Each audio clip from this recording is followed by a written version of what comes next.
dipersembahkan oleh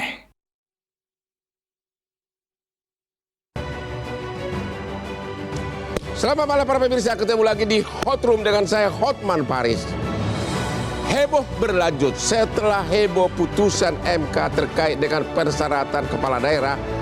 Timbul lagi drama dan kehebohan menjelang batas pendaftaran pilkada kepala daerah pada tengah malam besok. Ada apa dengan partai-partai yang dulu mencalonkan Anies sebagai kepala daerah untuk Pilpres?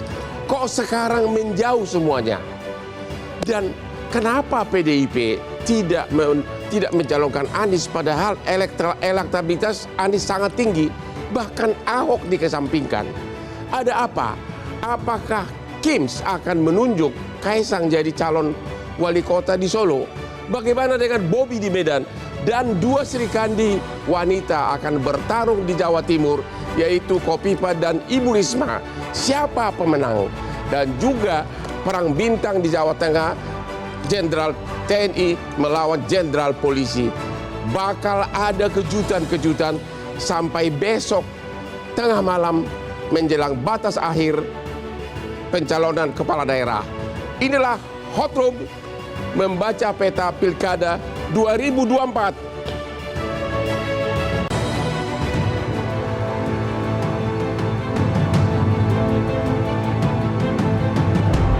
Kontestasi Pilkada 2024 segera dimulai.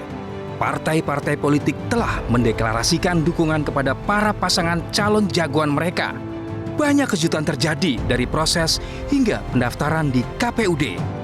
Nama-nama baru bermunculan sejak Partai Demokrasi Indonesia Perjuangan dapat mencalonkan kepala daerah pasca PKPU 2024 disetujui oleh DPR yang akhirnya mengakomodir putusan Mahkamah Konstitusi yang menjadikan ambang batas pencalonan kepala daerah menjadi sedikit lebih longgar. Selain Jakarta, banyak pihak meyakini peta politik di sejumlah daerah dapat menjadi sorotan publik. Perang bintang disinyalir dapat terjadi, seperti di Banten, Jawa Barat, Jawa Tengah, Jawa Timur, dan Sumatera Utara. Bagaimana publik membaca peta Pilkada 2024 ini? Adakah kejutan akan nama-nama pasangan calon nanti? Bagaimana distribusi kekuatan para pasangan calon dan partai politik yang mendukungnya?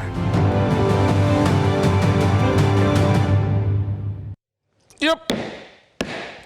Para pemirsa, karena besok bakal ada drama dan kejutan menjelang batas akhir pendaftaran pencalonan kepala daerah, maka Anda di rumah agar siap-siap dengan kopi kesayangan Hotman, kopi luwak hitam premium, karena dengan minum kopi ini stamina Anda akan tetap terjaga. Siapa tahu tiba-tiba ada yang mencalonkan Hotman jadi gubernur DKI. Inilah kopi luwak hitam premium. Dasar. Enak banget. Oke, Pak Aryo Seno. Ya, Aryo Bang. Seno dari PDIP. Selamat malam, Bang Hotman. Selamat malam, Pak. Calon wali kota Solo. Enggak lah. Benar, calon Bang kota Ray Solo. itu. Enggak lah, Bang. Kenapa Anda PDIP tidak mencalonkan Anies atau Ahok? Ya, Apa jawabannya? Oke, ini panjang ya, Bang. Artinya dari Singkat aja. awal, ya singkatnya adalah karena kita percaya pada proses kaderisasi yang ada di partai kita. Walaupun elektabilitas Anies sangat tinggi. Ya betul, seringkali di pilkada-pilkada yang diikuti PDI Perjuangan, memang tokoh yang kita usung tidak selalu harus beriringan dengan elektoral yang tinggi. Ya. Yang penting buat kita nalar kualitatif kita bekerja lebih sering dibandingkan sekedar nalar kuantitatif masalah angka, Bang. Jadi Ahok kenapa yang sangat cinta sama Bu Mega? Ya, jadi kalau bicara konteks Pilkada Jakarta, Ya. kita tahu di 2017 ada dinamika pilkada yang begitu keras terjadi. Ya. Dan itu menyisakan dua blok yang sangat fanatik pada waktu itu. Ya. Sedangkan sekarang dalam konteks kita menyampaikan pesan-pesan partai yang tentu saja masih ideologis, kita butuh untuk tidak menginvestasikan energi terlalu banyak dalam menyikapi residu persoalan tersebut. Maka perlu komunikator yang baik, Bang. Dan dalam menyampaikan komunikasi yang baik tentang sikap partai, tentang platform dan perjuangan partai, kita sepakat bahwa yang paling cocok adalah The Golden Truth, sang tenggorokan emas Mas Pramono Anung, dan Sidul anak Betawi Bang Rano Karno. Anda yakin elektabilitasnya tinggi dibandingkan yakin. dengan Anies yang Pilpres pun hampir aja menang. Yakin betul Bang. Kenapa? Karena kita menganggap bahwa pilkada itu, kenapa kemarin nama Pak Pram belum muncul, nama Pak Rano belum muncul, Ya. karena memang belum dimunculkan oleh kami nama-nama itu. Apa benar karena Anies tidak mau tunduk kepada Ibu Mega? Itu kan proses yang berjalan panjang. Ya. Oh, kita membuka komunikasi politik dengan banyak pihak. Kita berterima kasih ke Mas Anies yang sudah berkenan silaturahim ke kami, sudah ngobrol sama kami, dan mengikuti tahapan sesuai dengan mekanisme Anies kepartean. pernah nggak datang mengatakan, oke calonkan saya kepada PDIP? Pernah nggak minta? Ngobrol terkait dengan masa depan Jakarta, iya. Tapi Artinya apa? spesifik terkait Pilgub Jakarta, tentu saja Mas Anies paham dan menghormati proses yang ada di kami. Tapi sebenarnya secara tidak langsung minta calonkan saya, begitu? Tentu saja semua calon eksternal yang ada yang kita jaring melalui survei misalnya, itu yang kira-kira punya keinginan untuk maju sama kami, kita ajak bicara. Termasuk Pak Anies di situ, Bang. Terima kasih. Oke. Pak Rey. Hanya hitungan hari dan bulan, 3 partai yang sangat mengidolakan Anies tiba-tiba sekarang menjauh. Kenapa? Ya, pertama mungkin soal apakah komunikasi di antara Anies dan lainnya itu berjalan atau tidak. Atau Kim yang paling apa? 3 partai sebetulnya. Partainya beliau itu Ya. terlalu hebat lobbynya. Nah, kalau ke partai yang lain mungkin ya, tapi kalau ke Aniesnya kan mereka nggak berdialog saya kira gitu ya. Pertanyaannya kenapa 3 partai pendukung Anies yang sebelumnya itu meninggalkan Anies Kenapa? di Pilkada Jakarta gitu. Pertama tentu saja alasan pragmatis kan. Ya, apa Alasan itu? pragmatis itu mungkin bergabung dengan koalisi Kim jauh lebih menguntungkan dari sekedar Menguntungkan mendukung- apa? Ya mendukungkan kekuasaan bagi mereka tentu saja. Oh, oke. Jadi kalaupun tidak dapat misalnya di Jakarta kan mereka bisa negosiasi di tingkat nasionalnya kan. Boleh Oh, jadi begitu. seperti Nasdem mungkin. Jadi ada barter. Oh, barternya udah sampai ke tingkat nasional. Kan Oke. yang kita dengarkan selama ini mereka mau dengan bergabungnya mereka di Jakarta itu juga mengindikasikan mereka akan bergabung dengan pemerintahan Pak Prabowo kan. Nah, jadi salah satu mungkin ya bagian dari dialog itu adalah ya mereka yang mau gabung dengan Pak Prabowo di pemerintahan Pak Prabowo juga harus mendukung Kim dong di Jakarta gitu.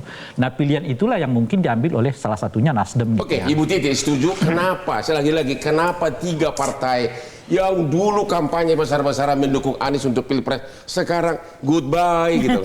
Kenapa itu? Ya, pertama kalau peta pilkada tentu saja berbeda dengan peta pilpres ya. Ya. Jadi dinamika lokal juga pasti diperhitungkan. Yang kedua adalah ini pilkada di tahun yang sama dengan pemilu dan transisi kekuasaan. Ya. Ada agenda politik nasional yang juga menjadi bagian dari agenda partai. Contoh terdekat, pembentukan kabinet oleh pemerintahan baru di mana partai-partai pendukung yang tadinya menjadi kontestan lawan di Pilpres kemudian menjadi bagian dari koalisi pendukung. Jadi ada kemungkinan PKS dapat jabatan menteri begitu? Oh, itu sangat mungkin. Oke. Kan salah satu menjadi ilustrasi koalisi pendukung pemerintah itu adalah menjadi bagian dari kabinet. Kan Ya. itu yang selalu Kalau dipraktikkan. PKS kan nggak perlu menunggu jabatan menteri, dia udah dapat wakil di sini. Wakil Di Cagup Ridwan DKI. Kamil, iya. Ya. Dan itulah sebabnya kata dia pindah dari Anies ke Ridwan Kamil karena Anies belum juga menyetujui posisi Sohibul Iman sebagai wakilnya kan. Oh begitu. Ya sebenarnya bukan hanya belum menyetujui ya, tapi belum bahasanya disuruh cari mitra.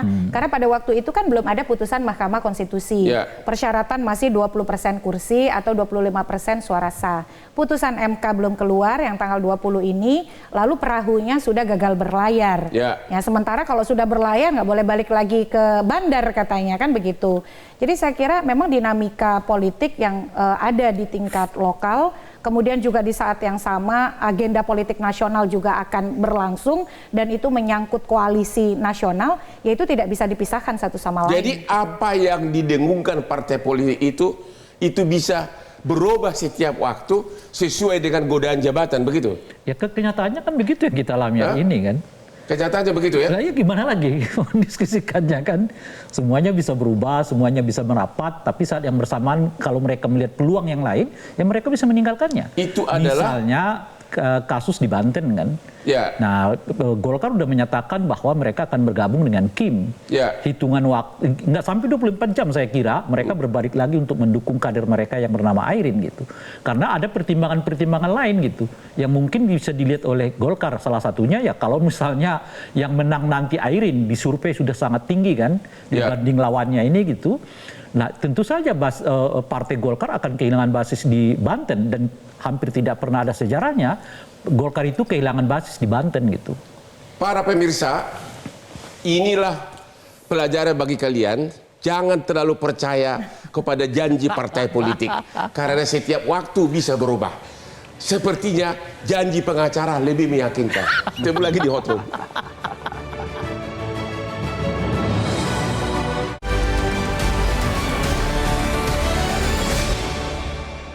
Jelajahi cara baru mendapatkan informasi. Download Metro TV Extend sekarang.